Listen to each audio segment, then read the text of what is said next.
ಇದೇ ತಿಂಗಳು 26ನೇ ತಾರೀಕು ಇವ್ರದ್ದು ಯಶೋ ಫಿಲಮ್ ರಿಲೀಸ್ ಆಗ್ತಾ ಇರೋದು. ಮತ್ತು ಅದರಲ್ಲಿ ಇವಾಗಲೇ ಎ ಸರ್ಟಿಫಿಕೇಟ್ ಅಂತ ಆಗಿದೆ ಅಂತೆ, ಅದು ಬಂದಿದೆ ಅಂತೆ.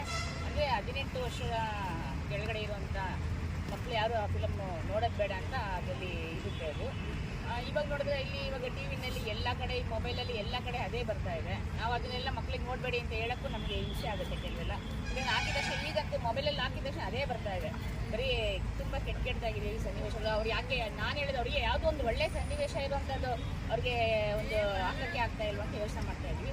ಇವ್ರ ಚಿತ್ರ ತುಂಬ ದೊಡ್ಡದಾಗಿ ಎಲ್ಲ ನೋಡಲಿ ಅನ್ನೋ ಉದ್ದೇಶನೂ ಇರ್ಬೋದು ಇವ್ರಿಗೆ ಅಂತ ಅಂದ್ಕೊಳ್ತೀವಿ. ಇದು ತುಂಬ ತಪ್ಪಾಗುತ್ತೆ.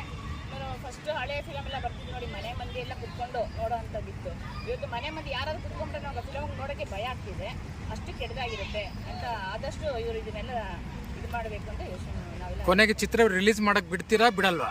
ಬೇಡ, ಇದು ಅದ್ರಲ್ಲಿ ಯಾವುದು ಸೆನ್ಸಸ್ ಬೇಡವಾದೆಲ್ಲ ಅವ್ರು ಕಟ್ ಮಾಡಲಿಲ್ಲ ಅಂದರೆ ನಾವು ಅದ್ರ ಬಗ್ಗೆ ಒಂದು ಫ್ರೀಡಮ್ ಪಾರ್ಕಲ್ಲಿ ಇಷ್ಟರಲ್ಲಿ ಪರ್ಮಿಷನ್ ತೊಗೊಂಡು ಹೋರಾಟ ಮಾಡ್ತೀವಿ. ಹೆಸರಾಂತ ನಟ ಇವತ್ತು ಮೋದಿ ಅವರು ಕುತ್ಕೊಳ್ಳೋ ಸ್ಥಾನದಲ್ಲಿ ನಾವು ಕುತ್ಕೊಂಡಿದ್ದೀವಿ ಅಂತ ಹೆಮ್ಮೆ ಪಡೋದಕ್ಕೆ ನೀವು ಮುಂದಾಗಿದ್ದೀರಾ. ಅದು ಇನ್ನೂ ಹೆಚ್ಚಿನ ರೀತಿಯಲ್ಲಿ ನೀವು ಇನ್ನೂ ಹೆಮ್ಮೆ ಪಡಬೇಕು ಅನ್ನೋದಕ್ಕೂ ಮುಂಚೆ ಈ ಟ್ರೈಸರಲ್ಲಿ ಈಗ ಟ್ರೈಸರ್ ರಿಲೀಸ್ಗೆ ಇಷ್ಟು ಧಿಕ್ಕಾರ ಅಥವಾ ಇಷ್ಟು ವಿರೋಧ ಬಂದಿದೆ ಅಂದಾಗ ಮೂವಿನಿಂದ ಬರೋವಂಥದ್ರಿಂದ ನಿಮ್ಮಿಂದ ಮೆಸೇಜ್ ಒಳ್ಳೇದು ಹೋಗುತ್ತಂತ ನೀವು ಆಲೋಚನೆ ಮಾಡೋದೊಳದು ಚಲನಚಿತ್ರ ಮಂಡಳಿ ಆಲೋಚನೆ ಮಾಡೋದು ಭಾಳ ಒಳ್ಳೇದು. ಅದನ್ನ ಮನಸ್ಸಲ್ಲಿ ಇಟ್ಕೊಂಡು ಅವನ್ನೆಲ್ಲ ತೆಗೆದು ಸಿನಿಮಾನ ರಿಲೀಸ್ ಮಾಡೋದಾದರೆ ನಮ್ಮದು ಸಮ್ಮತಿ ಇರುತ್ತೆ.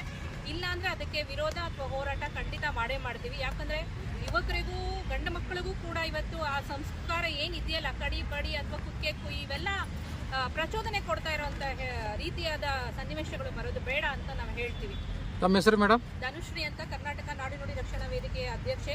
ಒಂದು ಇನ್ಸಿಡೆಂಟ್ ಇದ್ರ ಬಗ್ಗೆ ಹೇಳ್ತೀನಿ. ಒಬ್ರು ACP ಹೇಳಿದ್ರು, ಮೂವಿ ನೋಡಿಕೊಂಡು ಕತ್ತನ್ನ ಹೇಗೆ ಕುಯ್ದ್ರೆ ರಕ್ತ ಬರುತ್ತೆ ಅನ್ನೋದನ್ನ ಒಂದು ಇನ್ಸಿಡೆಂಟನ್ನೇ ಮಾಡಿದ್ರು ಮೂವಿ ನೋಡಿದ ನಂತರ ಅನ್ನೋದನ್ನ ನಾನು ಹೆಸರೇಳಕ್ಕೆ ಇಷ್ಟಪಡಲ್ಲ. ACP ಅವರು ಈ ರೀತಿ ಸನ್ನಿವೇಶಗಳನ್ನ ನಾಳೆ ಎಲ್ಲರೂ ಮೈ ಮೇಲೂ ಬರೋ ಅಂಥ ರೀತಿಯಾಗಿ ಜೀವನನ ಹಾಳು ಮಾಡ್ಕೊಳ್ಳೋ ರೀತಿಗೆ ಹೋಗ್ತಾ ಇದೆ. ಈ ಥರ ಚಿತ್ರಗಳು ಕರ್ನಾಟಕದಲ್ಲಿ ಕನ್ನಡ ಚಿತ್ರರಂಗದಲ್ಲಿ ಬರೋದು ಬೇಡ ಅಂತ ಹೇಳಿ